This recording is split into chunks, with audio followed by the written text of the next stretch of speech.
after Tim and I met, of course, I got on the phone with my dad and the next day, and I said, Dad, do you know Tim Phair? And he said, oh yeah, I just saw his brother in the office for a sprained ankle. And I said, well, I met him last night, and I was kind of beating around the bush, but I think he knew that I really liked him. Things got kind of serious, and my dad and I had a conversation, and he brought it up to me, just kind of, I must have been talking about Tim and that we were getting more serious.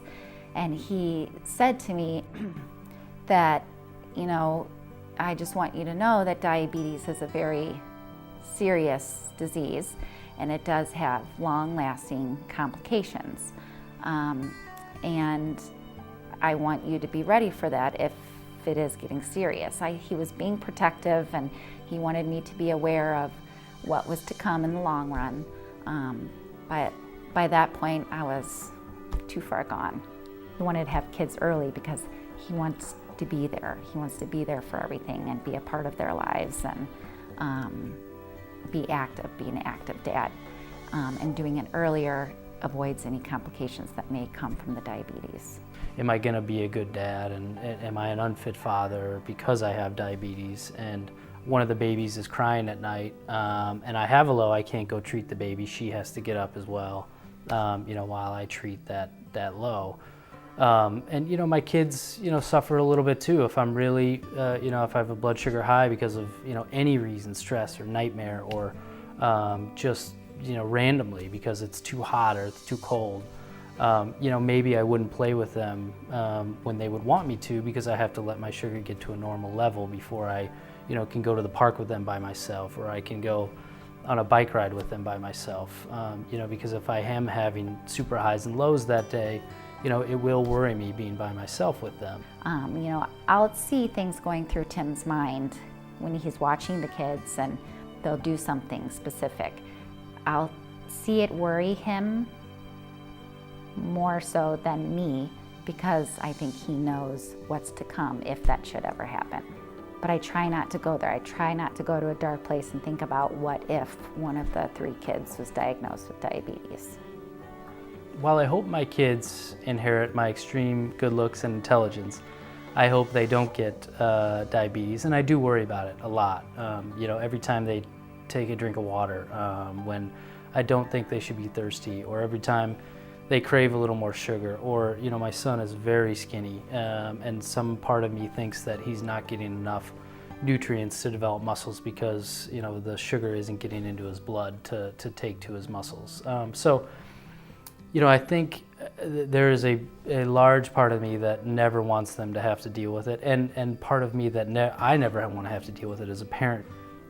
Type 1 diabetes is harder for a parent of a young type 1 diabetic than it is for me or that young child. Being a parent of a type 1 diabetic who is very young, I can't imagine how hard that is. And so I worry about that every day.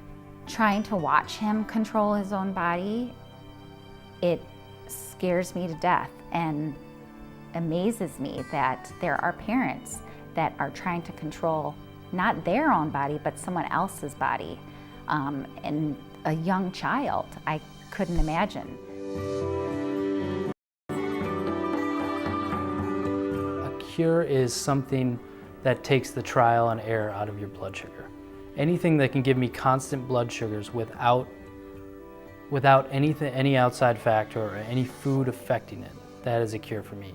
And really what that allows me to do is focus entirely on what I'm doing, even if there is one shot or some kind of treatment, as long as that takes out the trial and error, and I can focus on being a good dad and being a good worker and being a good partner and being a good husband. I think when I don't have to worry about what my blood sugar is, that's a cure for me.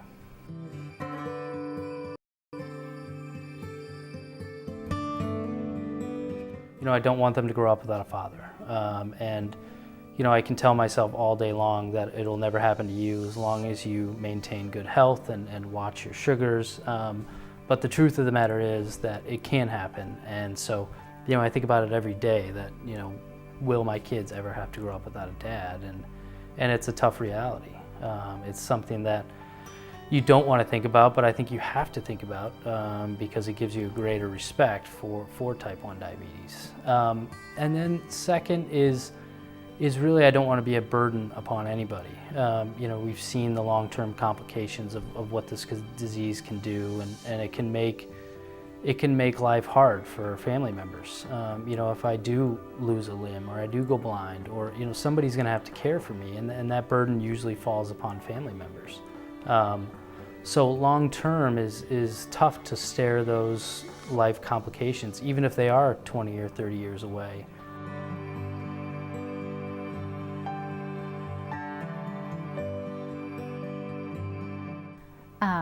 The other day I was walking in the park with the kids, and we were walking behind a couple that was between 70 and 80 years old, and they were holding hands and looked really cute. So I took a picture of them and I sent it to Tim. I texted it to Tim, and I texted him saying, this is what we're going to look like in 4 years. He, of course, returned with the usual flip answer. He jokes around a lot. But I know, in that moment, as he's joking, that there is a little part of him that is thinking about him at that point in time, and whether he will be around, and what his life will be like at that point in time.